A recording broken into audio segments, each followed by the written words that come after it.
সুলতান সুলেমান, তারপরে হুররাম সুলতান, তারপরে এই ধরনের এই যে ইউসুফ জুলেখা নাটক সিনেমাগুলো প্রচার করা হচ্ছে এবং ম্যাগাজিনে তাদের গল্প লেখা হচ্ছে, এগুলো পড়া বা দেখা যাবে কিনা। দেখেন, তুরস্ক আমি নিজেও সফর করেছি এবং সুলতান সুলেমানের কবর আমি নিজেও জিয়ারত করেছি আলহামদুলিল্লাহ। তারপরে আব্দুল হামিদ খান, অটোমান সালতানাতের এই যে 750 বছরের বেশি সময় তারা যে গোটা ইউরোপ শাসন করেছে, অঞ্চলগুলোর অনেক অংশ আমি সফর করেছি আলহামদুলিল্লাহ।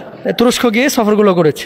আমাদের বাংলাদেশে যে সিরিয়ালগুলো এবং তুর্কিরা যে সিরিয়ালগুলো নির্মাণ করেছে, এই সিরিয়ালগুলো ফ্রেমটা অটোমানদের রেখেছে, ফ্রেমটা, আর ভেতরের গল্প অনেক কাটছাট করা হয়েছে। কেন আমি বলি, সুলতান সুলেমান, আব্দুল হামিদ খান, অন্যান্য এই সুলতানদের বংশধরের যে সমস্ত মানুষগুলো ছিল, সবাই যে সারাক্ষণ মেয়ে নিয়ে আর প্রেম নিয়ে ব্যস্ত থাকতো বিষয়টা এরকম না। কিন্তু সুলতান ফাতে মোহাম্মদ ইস্তাম্বুল বা কুস্তুনতুনিয়া যিনি জয় করেছিলেন, আল্লাহওয়ালা ছিলেন, আল্লাহওয়ালা। আল্লাহ রাসূল বলেছিলেন যে আমার উম্মতের মধ্যে এক শ্রেণীর উম্মত আসছে যাদের হাতে কুস্তুনতুনিয়া মানে ইস্তাম্বুল বিজয় লাভ করবে।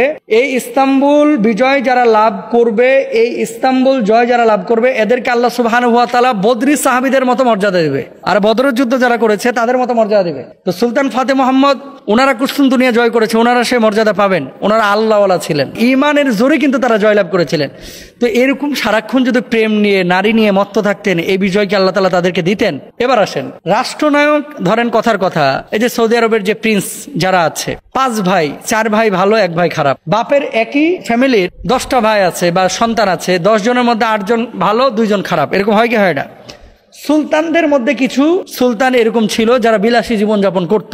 ইভেন এদের কাপগুলো স্বর্ণের বানানো, চামচগুলো স্বর্ণের বানানো। যেখানে যে কোমটে মূত্রত্যাগ করত, সেই মূত্রত্যাগের কোমটের ওপরে স্বর্ণের ফ্রেম লাগানো। এখনো আছে এই সমস্ত বিল্ডিংগুলো, এরা রক্ষণাবেক্ষণ করে রেখেছে, তুরস্ক গেলে দেখতে পাবেন। তো বিলাসী জীবনযাপন করেছে, এটা তাদের একান্ত নিজস্ব ব্যাপার। কিন্তু সমস্ত সুলতান বা এই অটোমান সালতানাতের পুরো সময়গুলো যে এভাবে কেটেছে, বিষয়টা কিন্তু এরকম না। আবু আইয়ুব আল আনসারী রাদিয়াল্লাহু তাআলা আনহু, নবীজির সাহাবী, তার বয়স ছিল 82 বছর, বুড়া হয়ে গেছে। ওই যে নবীজি বলেছিল ইস্তাম্বুল যে জয়লাভ করবে তাকে বদরি সাহাবীদের মতো মর্যাদা দেওয়া হবে, এই 82 বছরের বুড়া সাহাবী ঘোড়া নিয়ে তুরস্ক চলে গেছে। সুবহানাল্লাহ বলবেন না? আরে একা না তো, ওনার সাথে আরো অনেক সাহাবী ছিলেন। সৌদি আরব থেকে তুরস্কের দূরত্ব মিনিমাম 3000 কিলোমিটার। কয় হাজার কিলোমিটার? 3000 কিলোমিটার ঘোড়াতে চড়ে গেছে ইস্তাম্বুল জয় করবে। উনি সাহাবী আবু আইয়ুব আনসারী রাদিয়াল্লাহু তাআলা আনহু সরাসরি নবীজিকে দেখেছেন। এই বুড়া সাহাবীদেরকে নিয়ে ইস্তাম্বুল জয় করতে পারে নাই।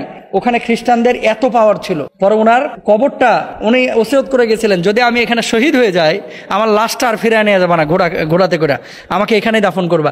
এই জন্য আবু আইয়ুব আনসারী রাদিয়াল্লাহু তাআলা আনহুর এই কবর কিন্তু ইস্তাম্বুলের কিনারায়, তুরস্কে।